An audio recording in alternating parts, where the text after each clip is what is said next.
Greetings folks and welcome to the Electro Maker Show. This is your midweek roundup of all things Maker and embedded and lovely.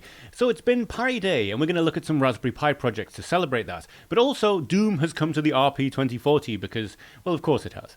That and much more in this week's show, so let's get going.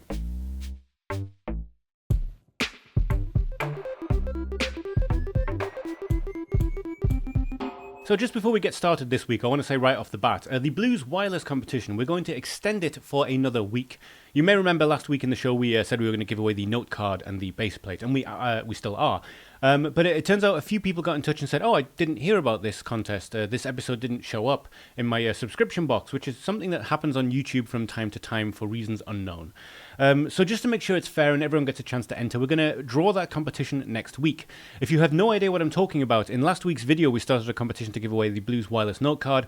I will leave a link in the description with a timestamp to that video so you can know what to do to enter if you would like. What you are hearing is the digits of pi expressed as musical pitches. This is a project from a simple DIY Electro Music projects. This is the blog that Kevin maintains, and I've featured it on the show many times for good reason. It's an absolute treasure trove of microcontrollers and music mixing. Kevin's done some wonderful projects. This one is on the surface, very simple celebration of Pi Day. This is the digits of pi expressed as pitches, but as you're probably hearing, it is slowing down. And that's because, on the limited hardware, i.e. an Arduino that he has to play with, it takes longer and longer to calculate the next digit of pi. So this is, to my eyes, a perfect data sonification project. You're hearing the different digits of pi, but what's being expressed here is the fact that calculating pi ain't an easy task. Now, I'll leave that playing in the background. As always, this is wonderfully written up on the Simple DIY Music Project's blog. The video is just here. And as mentioned here, it says, what if increasing time to calculate a digit is inherently part of the music? It's exactly what I love about this. That was the idea, so set about looking for an algorithm to calculate the digits of pi that would run on an 8-bit microcontroller like my Arduino. Now, as always, this is a very thorough write-up, not just telling you how you can do it, but telling you how you can understand what is being done here. And one of the things about Kevin's blog that I think is fantastic, and it's actually not that well represented across the entire internet, is that if he goes into a subject that he has talked about before, he will describe it, but he'll also link out to various other blog posts to show how he got from there to here.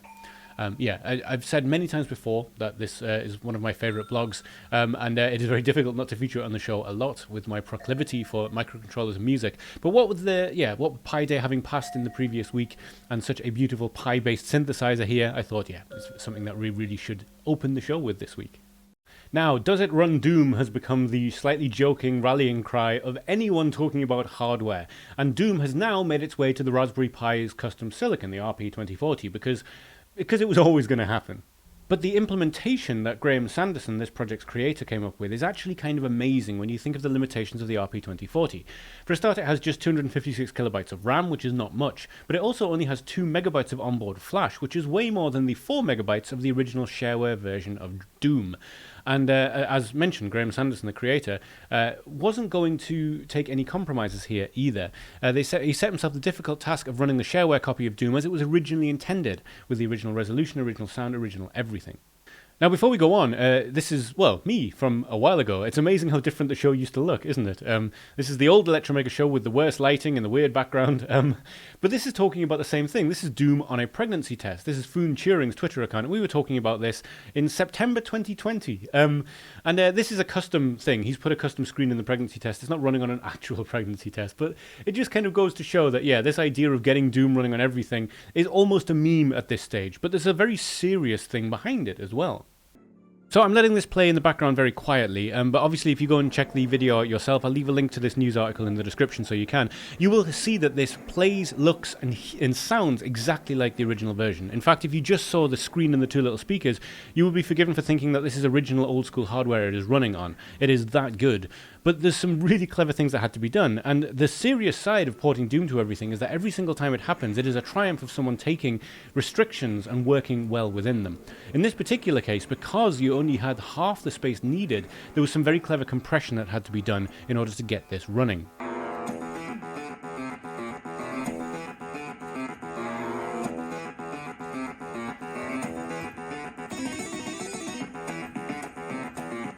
Anyhow, the full write-up of this project can be found on Graham Sanderson's GitHub page. That has all of the source code, it has all of the build instructions, and it has all of the ideas behind it. It is well worth a read. I learned some things even just in the synopsis of this project that I had never thought of before, never worked on before. The whole thing is an absolute triumph. And as mentioned, every single time this gets done, it represents that triumph over limitations. And limitations are a wonderful thing. Now, you may have heard of the Spacemouse. There are these productivity-focused multi-gesture devices that you can move around in various ways. They have a joystick on them, they have a rotary encoder on them, a bunch of buttons. They're designed to make you more productive. I actually fiddled around trying to make something sort of similar as a video editing tool. Long-time watchers of the show might remember this box, actually. I was going to use it, and I was going to show it off on the show as my new video editing tool. Turns out I iterated over this for a while, and I never found anything that came close to being as good as video editing as the mouse and keyboard. But the Spacemouse is slightly different, because as well as having a rotary encoder and a bunch of buttons, you have a joystick that you can move around too. Now, this project on the Electro website by Daniv Bell is incredibly inventive because it manages to mimic that feeling of the Spacemouse of having a rotary encoder and a joystick by using very simple parts. He quite literally stuck a rotary encoder on top of a joystick, and it's just such a simple but fantastic solution. So this build, which looks pretty good, uses the RP2040 microcontroller. It actually uses one of the Pimoroni micro RP2040 boards. I've forgotten what they're called. Tiny 2040 boards. As mentioned before, what you have here is a rotary encoder stuck on top of a joystick. It's simple, but it works. It's such a wonderful idea. And then you have a screen for some feedback and a few other buttons. The idea being that it's somewhat like a Spacemouse. This tutorial takes you through everything you need to know to build one of your own if you would like to, including how to make it look decent, and also all the code you will need. Again, this being an RP2040 chip, you get to do this in Python, which makes it nice and easy. And all of the code here is provided in case you don't want to do the coding yourself. And again, the thing I love about this is that you end up with quite a nice looking finished thing, but it's clearly handmade. It's got a few scuffs to it. It doesn't look like it's been produced. And to me, that is a feature, not a problem. So yes, if you want to try having a Spacemouse, but don't fancy shelling out hundreds and hundreds of dollars to try one, maybe you can build your own using some simple hobby components. This is a truly wonderful project. I love it. Now, this is on the Arduino blog. It's a project using an Arduino, so it's a little bit tenuous to connect it to Pi Day, but then again, you need to use Pi to calculate circles, and circles, it's enough, because this is too awesome not to talk about. So what you are seeing here is a Nipkow, or Nipkow, depending on how you pronounce it, display. And it is a persistence of vision display, but it's actually more impressive than most persistence of vision displays. Many years ago, for my first, one of the first tutorials I wrote as a hardware tutorial, I wrote a persistence of vision tutorial, which had several LEDs in a box along with an Arduino Nano, and the timing was such that if you pulled it across the sky very fast in front of you, just like this, it would spell out words in the air. Depending on your camera settings, you can take photos of it, but the idea is it's supposed to fool actual eyes. If the light's off and you're in a room with another person, they move it like this, and the images left over in your eyes make it persist. It's persistence of vision, so it looks like there are letters hanging in the air for a moment. This works on that same principle, but instead of using several LEDs, one per row, this uses a single LED and cuts different holes in this spinning disc. So this entire display that you're seeing here, what looks like a slightly squashed and weird OLED display, that is the product of one LED and many holes in this piece of spinning disc. This piece of spinning disc? I almost described that very well indeed, and then I completely lost it at the last moment. So before we look at the video demonstration, I just want to quickly explain further how this works. So this is the RGB LED that we're seeing right here, and this just is a single LED that's changing very, very quickly. This disc is spinning, it's attached to a motor, and at the bottom of the disc there is a infrared sensor, and on this disc itself there's a little reflective strip. So every time it turns around, it triggers the infrared sensor, and it gives you a clock. With that clock, you can use it to calibrate the speed of the LED flashing so that you always get a proper image coming out of the front. I hope I explained that properly. But it's a self-correcting system. The speed of the motor is important, but you can track it using the infrared sensor, and you can use that to change the LED speed of flashing, which gives you a clear image at the end. Again, I hope I explained that better. So this video demonstration, it makes it quite easy to understand. These dots here are getting closer and closer to the middle of the circle, so that every time they pass the quite wide LED light, it shines through that hole. And when it's spinning very quickly, as you're about to see, it slowly makes up an image. And the image itself is actually kind of amazing. So, a 3D printed Nipkow display, it's amazing, really, isn't it? It looks wonderful. And the fact that this is all just one single LED creating a pretty decent resolution image considering is amazing. I'll leave a link to the Arduino blog in the description because this video is embedded there, although of course you can head to the creator's YouTube channel and give them a subscription as well. The video gives you a massive amount of information as to how you can 3D print your own and all of the electronics required, and of course there's a great write-up on the Arduino blog as well. If you were enjoying the Electro Maker show, it would mean a lot to me if you could head down under this video and hit the subscribe button. If you are already subscribed, consider turning on the notifications as well. This won't give you notifications on your desktop, it'll just give you a notification in the top corner just here. Also, clicking like is an asinine thing all YouTubers do, although it actually does let YouTube know that you like the video, and it makes it far more likely that they'll show it to other people. These three things to do are free, and they do actually help us quite a lot, so if you could take the time to do it, that would be great. At this point in proceedings, it's usually where other channels would start plugging their Patreon or talk about maybe a sponsor for that video. We do not have any sponsors, we do not monetize our videos, and we don't have a Patreon. What we do have is a shop.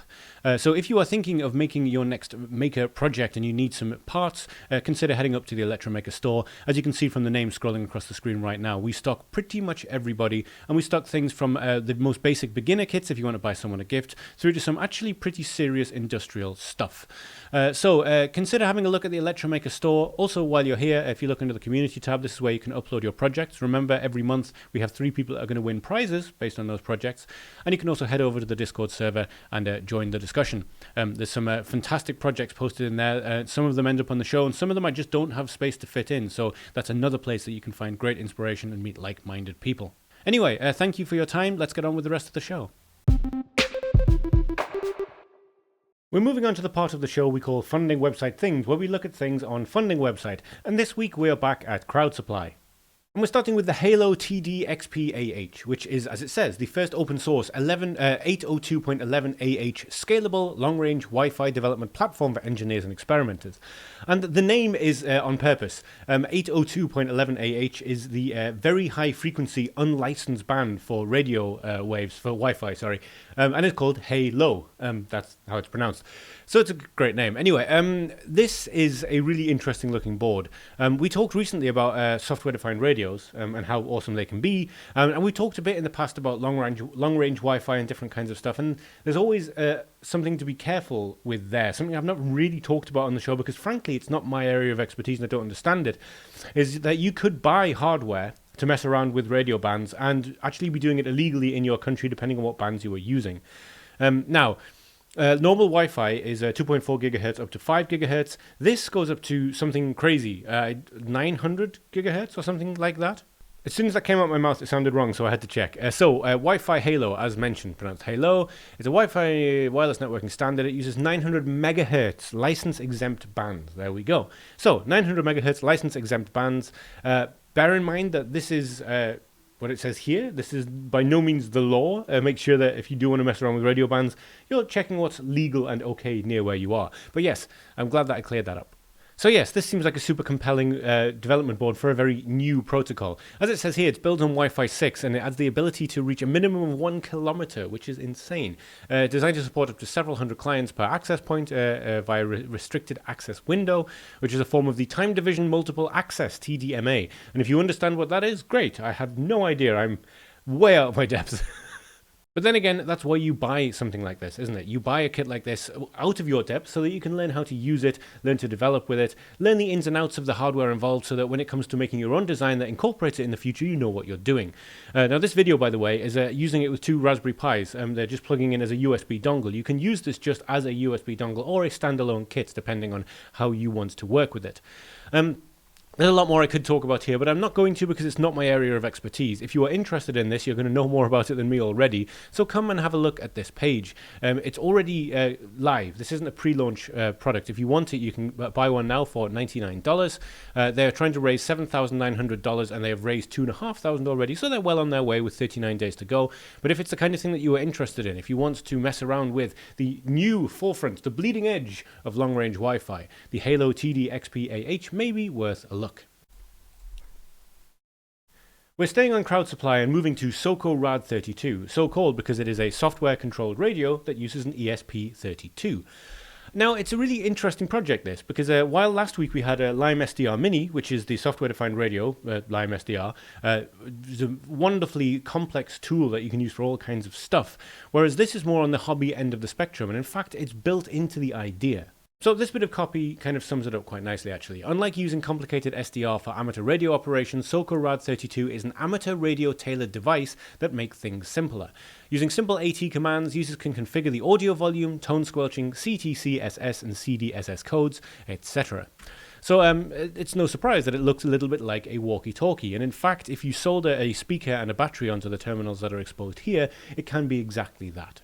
So, if this is something that seems like it might be interesting to you, as mentioned, it's a pre-launch page. I don't know how much it's going to cost yet. We'll come back to it when it launches. But there are a few details here already if you want to look into it and see if it's something that you might want to follow. And as with all pre-launch pages, you can head to the box here and enter your email address if you would like news about this specific project. That's kind of how it works. The subscribe button on each page is per project, not for the whole site of Crowd Supply. So if you do see something you like on the show or just while browsing the site, that's how you can keep up with it. But yes, SOCORAD32 does seem like a nice, more basic amateur version of your software-defined radios, and yeah, it's a cool little PCB as well, isn't it? Now we're going to move on to just other generally cool things I saw on the internet this week, things that don't fit into the other categories. And we're going to start with Ben Vallack, who's a YouTuber who I've been following for a while. He's been on this long journey from a normal keyboard layout to an ergonomic split layout that's completely custom. And the video that we're talking about today actually came out in January, but Hackaday recently reported on it, and it was enough to make me think, oh yeah, okay, let's think about that again. And in many ways, I've avoided putting some mechanical keyboard stuff on this show, but it's actually perfect for the Electro Mega show, because at the end of the day, these are custom PCBs with microcontrollers on them. It fits. Now, we're not going to go too deep into mechanical keyboard design or mechanical keyboard aesthetics or having any opinions about mechanical keyboards at all, because anyone who's taken a look at some of the subreddits and forum posts about them will know that A, it's a rabbit hole, a massive rabbit hole, and B, there are opinions, very, very strong opinions about bespoke keyboards. And there have been some fantastic guides out there. I mean, Zach of Void Star Labs has done some absolutely wonderful videos about making custom keyboards and how he's saying this is a fantastic maker project to get yourself started with. We talked about that on the show in the past. This is interesting because not only does this video go into Ben's history with keyboards and how he got to where he is now, but it also talks through, from his perspective, learning to create a PCB, customize it, send off for it, and then make a keyboard, iterate over designs until he lands on something perfect for him. The aesthetics of the videos are beautiful as well. They're beautifully shot, and the way he describes everything is great. There are some YouTube channels where, regardless of content, I really enjoy them because of the production style. And even if I wasn't interested in what he was talking about, I'd probably be quite interested to hear Ben speak. Anyway, I will leave it at that. I'm not really wanting to go into any more details. Split ortholinear ergonomic keyboards are a really interesting topic. One I'll be coming back to because, another reason that this came back to mind is that, I'm thinking about making a split ergonomic keyboard. I have pains in my hands from typing because I type all day, and I'm thinking of trying to make something. And if I do, of course, I'm going to write that up. It'll be on Electromaker. It'll be on the Electromaker show. But for now, if you're even not remotely interested in mechanical keyboards, I would suggest watching this video because this is more to do with how to build keyboards than opinions on switches or colors or a $1,000 keyboard that has magical springs or whatever. This is more from the maker perspective than the boutique perspective, I suppose. And finally this week, I want to talk about the Pockit modular computer. Now, this is not the first time we've talked about this. We talked about this a long time ago on the show. In fact, we probably talked about it around about a year ago when the first videos of Pockit started appearing. It is a completely modular computer based on the STM32 and ESP32 system on chips. And the previous version also had a slot which allowed you to use a Raspberry Pi Compute Module 3. Now, in the last year, there have been a plethora of updates, but the latest video, the 2022 demo, there's been some big changes. The biggest, as you can see on the screen right now, is that it has a Compute Module 4 upgrade. Now, this 16-minute video that is embedded in the news article that I wrote on the Electromaker website is a video from the creator. And Anil is a one-person team. He's doing this off his own back, and it is a stunning one-person project. But what you're seeing on the screen right now is just a completely modular computer. It's just a tile with a bunch of magnets on, and those magnets have power points and data points, just like you know, like any plug would. It's basically his own system, like Stemmer or Quick or what's Arduino's one called, Eslov. But instead of clicking things in and having loads of wires all over the place, it all fits exactly onto the one board. And so that alone is sort of cool, this idea of having a kind of magnetic Arduino, for want of a better word, starter kit. I mean, it's STM32 and ESP32. But what he's added to it now is incredible, because the Compute Module 4 allows for Edge AI. There's 80 different blocks now, and that includes things like cameras, thermal cameras. If I quickly scrub through the video just now, you can see, oh yeah, okay, there's LED matrix just here, and then what's coming onto it now, then and by the way, the other thing I haven't mentioned yet, I was going to get onto, is that Pockit uses its own browser program. So you can just talk to it completely separately. You don't have to know any code even. It's a no-code platform. You have this browser-based IDE, as for want of a better word, but it's not really an IDE, which automatically detects when things are put on. I'm tripping over my words here because it's so interesting. So look, he just dropped a thing onto Pockit, and it automatically went, oh, okay, you have one of these now. There it is. Okay, you have one of these now. So you have all of these things on the block monitor, and then you can link them up without any code. Anil explains this far better in his video than I'm going to be able to. And yes, so here we have the thermal camera. And as he points it at his laptop screen, the reason he's doing that is because he has a video playing, and it's doing live object detection using the Raspberry Pi Compute Module 4. It's just an amazing product. Now, product is the wrong word. It is not a product yet. It is not ready for sale. Pockit hasn't gone on sale yet, and it won't go on sale for a while. There's going to be some early beta units that can probably be bought, and I don't know how to get a hold of that. I have actually already sent a message because I'd love to get my hands on one of these. But I would really suggest heading to the link in the description, that'll bring you here, and watching this video. It's fantastically produced, and it tells you everything you need to know, and I have not been able to adequately explain how cool Pockit is because I've tried to explain too many things in one go. Anil explains it all much slower and, yeah, gives the exact reasoning as to why everything works the way that it does. This is a wonderful project. It really has been put together with a lot of love and care. This is clearly something that no corners are being cut in the production of. And, yeah, when this thing comes out, it's going to be kind of amazing, I think. So that was our show for this week. Thank you so much for joining me, and thank you for all of the support you were showing us on YouTube and by buying stuff from the Electro Maker store. I'll be back next week as usual with the Electro Maker show, but for now I hope you have a safe, fun and creative week, and I'll see you next time.